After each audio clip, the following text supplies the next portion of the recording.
Beautiful people of planet Earth, if you've ever struggled with a quiet microphone or fought to eliminate that frustrating background hiss in your recordings, you're going to want to stick around. Today, I'm introducing a different and more affordable type of mic booster for content creators.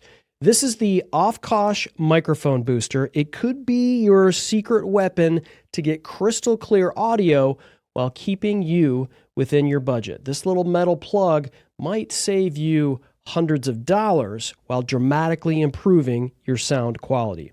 So what exactly does the microphone booster do? Dynamic microphones like the popular Shure SM7B or the Electrovoice RE20 are fantastic for vocals, but they output a relatively weak signal. Most audio interfaces struggle to provide enough clean gain for these mics, and they force you to crank up your preamps to their limits, which introduces unwanted noise and hiss. So what I'm going to do is demonstrate, and we're going to be able to compare different microphones, and I'm going to, right now, what you're hearing is my SM7B that's going through a Cloudlifter CL-1, and I'm just going to alternate it between the CL-1 and the OFCOSH Mic Booster. And you'll be able to hear the difference. There's just like maybe 1 dB of gain. And the other thing, too, that I'm going to tell you is I am also going to be highlighting my Rodecaster Pro and the settings here on these, so you'll be able to see how they compare in terms of how much clean gain you're getting. I want to make a reminder here to everyone that when you use these mic boosters, you want to be sure that you turn on your phantom power on your interface. Any interface that's worth its money, they all have phantom power. Don't worry about that phantom power going into your dynamic or your ribbon microphone. It does not pass through any of these mic boosters, but it is needed to power the preamp that is in these mic boosters. So this is where that mic booster comes in. It sits between your microphone and your interface, and it provides that additional clean gain so your interface doesn't have to work as hard. And the result is dramatically cleaner audio, which you're hearing right now, with virtually no background noise. It's like upgrading your entire signal chain with one simple device. The cool thing about this OFCOSH is that it delivers an impressive 25 dBs of ultra clean gain, which is exactly what dynamic and ribbon microphones need to shine. It's phantom powered, like I mentioned, and it draws that juice from your audio interfaces, 48 volt supply. And this is crucial. It does not pass that phantom power to your microphones, like I'd mentioned. Construction-wise, it is solid. It's definitely like a durable metal, I guess aluminum housing with some high-quality gold-plated XLR connections. And the setup couldn't be simpler. You just connect your mic to the OFCOSH input, like you're seeing here with the Cloudlifter CL-1, and you're off to the races. Make sure, of course, that you turn on your phantom power as I've described earlier. What really separates this from other boosters on the market is the value proposition and the size. You can also see just how it compares size-wise to the Cloudlifter CL-1, and of course the larger Cloudlifter X, which is a transformer-based mic booster or preamp, which gives you a different sound. But again, just to give you an idea, size-wise, just look how much smaller this is. And so we're just going to go ahead and compare these two, and I'm just going to alternate between these two preamps, and then we'll try a couple of different mics too, so that you can kind of see how it works with them. All right, so here we go.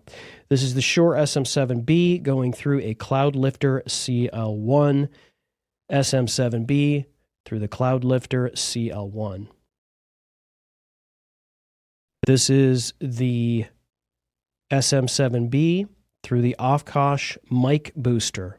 This is the SM7B through the OFCOSH Mic Booster. I did not adjust any of the levels there. I'm adding 31 dBs from my Rodecaster Pro for both of them. So what you're getting is a complete apples to apples comparison between the two mic boosters.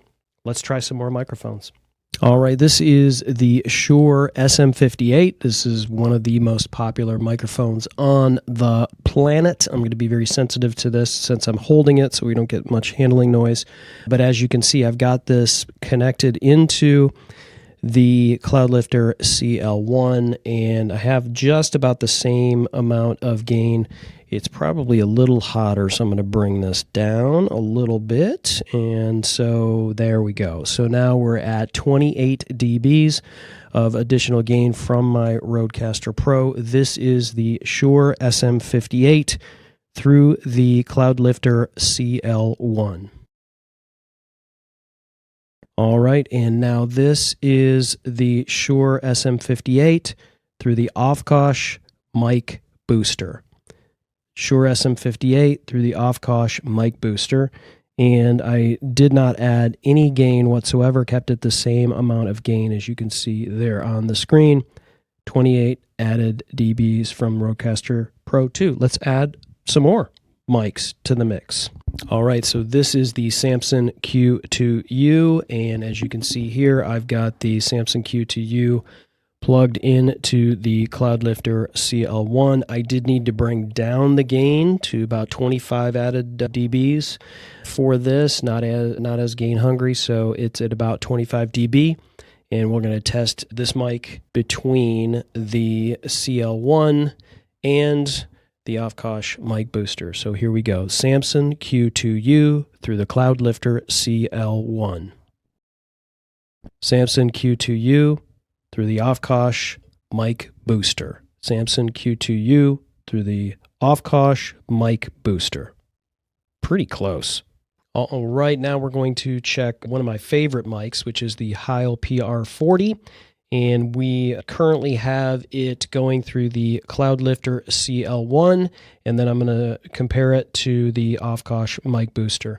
In terms of gain added, I've brought it down just a little bit, so we're at 25 dBs of additional gain coming from the Rodecaster Pro, and so let's do our test. This is the Heil PR40 through the Cloudlifter CL-1. Heil PR40 through the Cloudlifter CL-1. And now this is the Heil PR40 through the OFCOSH Mic Booster. Heil PR40 through the OFCOSH Mic Booster. All right, so I think that's a great comparison to give you an idea that it is incredibly close. Now, do some of these microphones necessarily need a mic booster? Maybe not, but if you've got an interface there where you're cranking it up and your preamps are noisy, this is a really good, affordable option. As you can hear, I've switched mics on you, so now I'm talking to the Heil PR40, which sounds great without a booster, but I just wanted to give you the idea. You can definitely hear that difference. You can hear the difference. It is louder, but the background noise is virtually eliminated, and of course, that's game-changing for home studios where you might not have the perfect acoustic treatment. So whether you're podcasting or you're live streaming or recording vocals for music, I really do think that this OFCOSH Booster delivers pretty much three benefits. It eliminates the need to upgrade your audio interface, for one. It makes affordable dynamic mics sound really professional, and it really simplifies your gain staging process for your home studio or maybe just virtual presentation, your Zoom calls or whatever. So at this price point, it's genuinely one of the best investments I think that you can make to improve your audio quality. I think for me,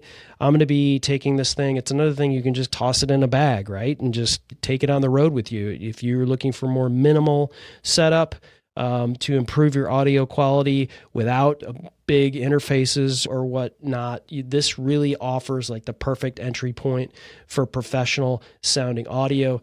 And of course, I really do hope this video helps you.